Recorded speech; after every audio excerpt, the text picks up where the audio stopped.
ప్రపంచాన్ని కదిలించే వార్తలు, నిజాన్ని నేరుగా మీ ముందుకు తీసుకొస్తున్న 2K మీడియా. ఒకప్పుడు ఎంతో కళావైభవాన్ని సంతరించుకొని ఆదరణకు నోచుకున్నటువంటి జానపద కళారూపాలు గత కొన్ని తరాల నుంచి రూపుమాపుకున్నాయి. మళ్ళీ టెక్నాలజీ మారుతుంది, సమాజం అంతా కూడా ఆధునిక పోకడలకు సంతరించుకుంది. ఈ నేపథ్యంలోనే ఆ కళలన్నీ కూడా మరుగున పడిపోయాయి. మళ్ళీ అంటే గ్రామీణ వినోదాలు, క్రీడలు అయిన ఆటలు, కోలాటం కావచ్చు, భర్జన కావచ్చు, తోలుబొమ్మల ఆటలు, పులిజూదం, ఇవన్నీ కూడా అంటే క్రీడా వినోదాల రూపాలకి గ్రామీణ క్రీడలలో ఎంతో ప్రాధాన్యత సంతరించుకున్నాయి. కానీ ఆ కళలన్నీ కూడా నేటి కాలంతో పాటు మారుతున్నటువంటి కాలంతో పాటు ఈ కళలను కూడా అంతరించిపోయి. ఈ నేపథ్యంలోనే మునుగోడు మండలం కలవలపల్లి గ్రామానికి చెందినటువంటి గ్రామంలో ఒక ట్రైనర్ మళ్ళీ ఆ కళలకు ప్రాణం పోస్తున్నాడు. ఆయనే కోటప్ప. ఇప్పుడు ఆయన మనతో పాటు ఉన్నారు. 30 రోజుల పాటు కల్వపల్లి గ్రామంలో మహిళలకు ఈ కళని పరిచయం చేసి వాళ్ళతోటి ఆటలు పాటలు ఈ చిరుత భజన నేర్పించి వాళ్ళలో ఉన్నటువంటి కళారూపాన్ని బయటికి తీసుకెళ్ళేటువంటి ప్రయత్నాలు చేస్తారు. ఇప్పటికే ఎంతోమంది ఎన్నో గ్రూపులకు తాను నేర్పించినటువంటి ట్రైనర్ మాస్టర్ కోటప్ప గారు మనతో పాటు ఉన్నారు. నమస్తే అండి కోటప్ప గారు. చెప్పండి, ఈ కల్వపల్లి గ్రామంలో ఈరోజు 30 రోజుల పాటు శిక్షణ తీసుకున్నటువంటి ఈ మహిళలు ఈరోజు చివరి రోజు సందర్భంగా ఏంటి ఈ కళ యొక్క ప్రాధాన్యత ఏంటి, దీని గురించి ఏం చెప్తారు?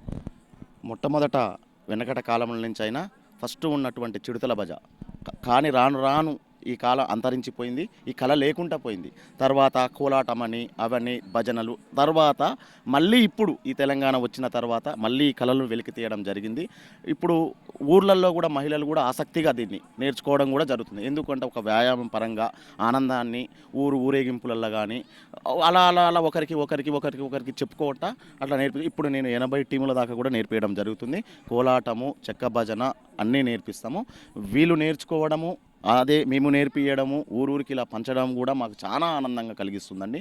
నిజంగా ఒక కళాకారునిగా పుట్టడం కూడా ఒక అదృష్టంగా భావిస్తున్నానండి. మేము అంటే వీళ్ళు శిక్షణ అంతా కూడా ఈ గ్రామంలోనే జరిగిందా, ఇంకా ఎక్కడ అంటే ఈ గ్రామానికి చెందిన మహిళలోనే ఇరుగు పొరుగు మహిళలు కూడా? లేదండి, ఈ గ్రామంకి చెందిన మహిళలే అందరూ కలిసిమెలిసి అనుకొని మాకు చెప్పడం జరిగింది.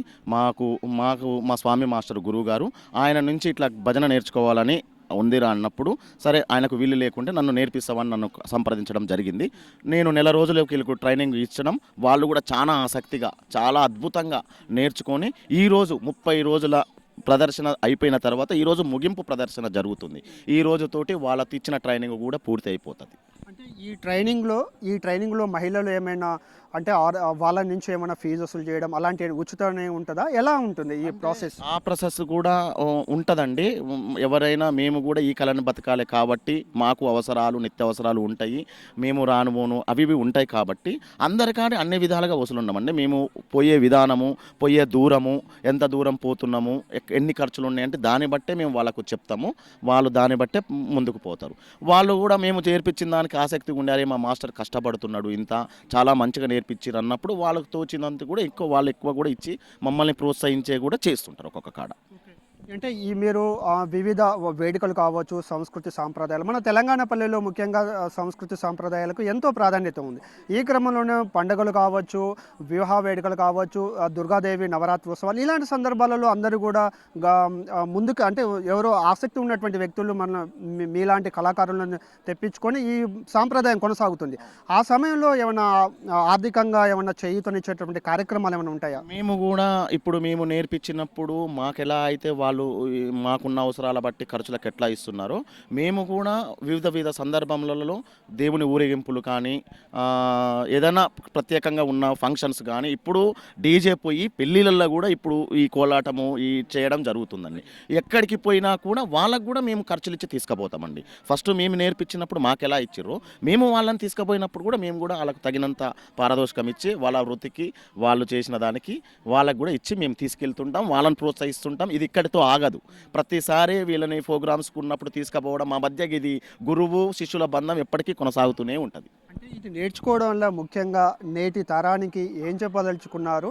దీనివల్ల అంటే ఎటువంటి లాభాలు చేకూర్చేటువంటి ఉన్నాయంట? ఈ కార్యక్రమం వల్ల సరే సినిమాల వల్ల ఏమి జీవితాలు ఈ సీరియళ్ళ వల్ల ఏమి తెలుస్తుందో తెలియదు, కానీ ఈ భక్తి వల్ల మనలో ఉండే భక్తి పెరగడము, క్రమశిక్షణ పెరగడము, మన మాట నరకడి పెరగడము, అదే ఉండే విధానం పెరగడము, ఈ మర్చిపోతున్న సంస్కృతి. అసలు రామాయణం అనేది ఎవరికి ఇప్పుడు సరిగ్గా తెలియదు.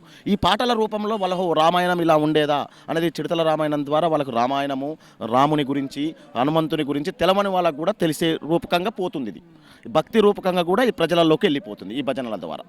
రైట్. ఇది మొత్తానికైతే అంతరించిపోతున్నటువంటి గ్రామీణ ఆటలు కావచ్చు, పాటలు కావచ్చు, వినోదాలు, సంస్కృతి సంప్రదాయాలను ఇలాంటి కోటప్ప కళాకారుల ద్వారా మళ్ళీ బ్రతికించేటటువంటి సందర్భం చూస్తున్నాము. ఎంతోమంది గ్రామీణ మహిళలు, యువతలు ఇలాంటి చిరుత భజన కావచ్చు, కోలాటం కావచ్చు, ఇలాంటి శారీరక పొద్దంతా పగలంతా కూడా కష్టపడి రాత్రిపూట ఇలాంటి క్రీడలు నేర్చుకోవడం వల్ల, ఆటపాటలు ఆడడం వల్ల కూడా శారీరక శ్రమతో పాటు మనుషులలో ఉన్నటువంటి మానసికంగా, ఆధ్యాత్మికంగా, శారీరకంగా ఎంతో బలపడతారని చెప్తున్నటువంటి పరిస్థితి. అంటే తెలంగాణ ఏర్పడిన తర్వాత ముఖ్యంగా ఈ కళలను కూడా మళ్ళీ ప్రాచుర్యంలోకి రావడం, ప్రజలంతా కూడా మళ్ళీ ఇటువైపు మొగ్గు చూపడం, టెక్నాలజీకి అనుగుణంగా ఏ విధంగానైతే ప్రజలు మారుతున్నారో దానికి అనుగుణంగానే అంటే పాత తరంలో ఉన్నటువంటి కళలను కూడా మరి మర్చిపోకుండా ఉండేటందుకు ఇలాంటి కళాకారులు మళ్ళీ ప్రాణం పోస్తున్నారు. ఇది మొత్తానికైతే మునుగోడు మండలం కల్లపల్లి గ్రామంలో చిరుతల భజన 30 రోజుల పాటు కొనసాగినటువంటి ఈ కళారూపం ఈరోజు ముగింపు కార్యక్రమం జరుగుతుంది. చూస్తున్నాము పెద్ద ఎత్తున లైటింగ్లతోటి చాలా గ్రామంలో ఒక వేడుకలాగా మహిళలంతా కూడా ఒక చోట నెల రోజుల పాటు నేర్చుకున్నటువంటి ఈ గ్రామీణ రూపం ఎంతో ప్రాధాన్యతను సంతరించుకుంది. దీని ద్వారా మనుషులలో క్రమశిక్షణ అలవడడం,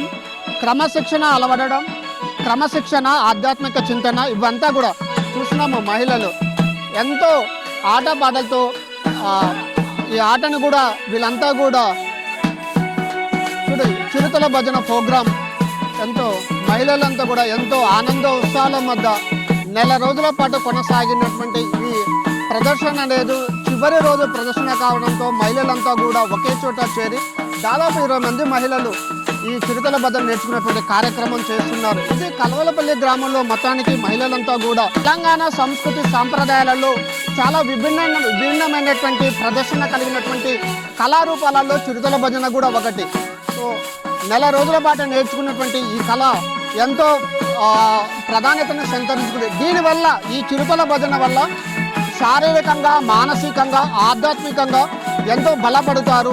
పగులంతా కష్టపడి పనిచేసినటువంటి మహిళలంతా కూడా రాత్రి సమయాలలో ఒకే చోట చేరి ఇలాంటి కళారూపాలు ప్రదర్శించడం వల్ల మన భవిష్యత్తు తరాలకు ఇలాంటి కళారూపాలు అందించడం వల్ల